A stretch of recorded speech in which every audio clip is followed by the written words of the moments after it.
The paintings on the wall were largely preoccupied with the amazing heroism of large dogs faced with imperiled children. Nor water, nor fire, nor earthquake could do in a child so long as a big dog was available. Beside the fireplace, old Dr. Winter sat, bearded and simple and benign, historian and physician to the town. He watched in amazement while his thumbs rolled over and over on his lap.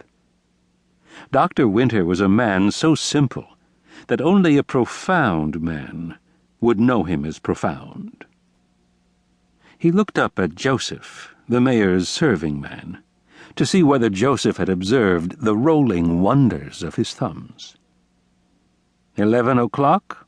Dr. Winter asked. And Joseph answered abstractedly, "Yes, sir, the note said 11.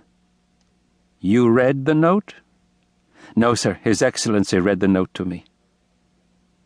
And Joseph went about testing each of the gilded chairs to see whether it had moved since he had last placed it. Joseph habitually scowled at furniture, expecting it to be impertinent, mischievous, or dusty. In a world where Mayor Orden was the leader of men, Joseph was the leader of furniture, silver, and dishes. Joseph was elderly and lean and serious, and his life was so complicated that only a profound man would know him to be simple. He saw nothing amazing about Dr. Winter's rolling thumbs. In fact, he found them irritating. Joseph suspected that something pretty important was happening, what with foreign soldiers in the town and the local army killed or captured. Sooner or later, Joseph would have to get an opinion about it all. He wanted no levity, no rolling thumbs, no nonsense from furniture. Dr. Winter moved his chair a few inches from its appointed place, and Joseph waited impatiently for the moment when he could put it back again. Dr. Winter repeated, 11 o'clock, and they'll be here then, too. A time-minded people, Joseph. And Joseph said, without listening, "Yes, sir." "A time-minded people," the doctor repeated. "Yes, sir," said Joseph. "Time and machines." "Yes, sir." "They hurry toward their destiny as though it would not wait. They push the rolling world along with their shoulders." And Joseph said, "Quite right, sir," simply because he was getting tired of saying, "Yes, sir." Joseph did not approve of this line of conversation, since it did not help him to have an opinion about anything. If Joseph remarked to the cook later in the day, "A time-minded people, Annie," it would not make any sense. Annie would ask, "Who?" and then, "Why?" and finally say, "That's nonsense, Joseph."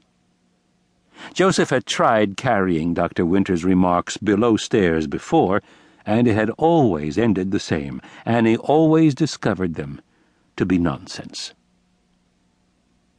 Dr. Winter looked up from his thumbs and watched Joseph disciplining the chairs.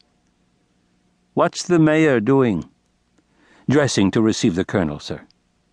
"And you aren't helping him?" "He will be ill-dressed by himself." "Madame is helping him. Madame wants him to look his best. Joseph blushed a little. "Madame is trimming the hair out of his ears, sir. It tickles. He won't let me do it." "Of course it tickles," said Dr. Winter. "Madame insists," said Joseph. Dr. Winter laughed suddenly. He stood up and held his hands to the fire, and Joseph skillfully darted behind him and replaced the chair where it should be. "We are so wonderful," the doctor said. "Our country is falling, our town is conquered, the mayor is about to receive the conqueror, and Madame is holding the struggling mayor by the neck and trimming the hair out of his ears." "He was getting very shaggy," said Joseph. "His eyebrows, too. His Excellency is even more upset about having his eyebrows trimmed than his ears. He says it hurts. I doubt if even Madame can do it."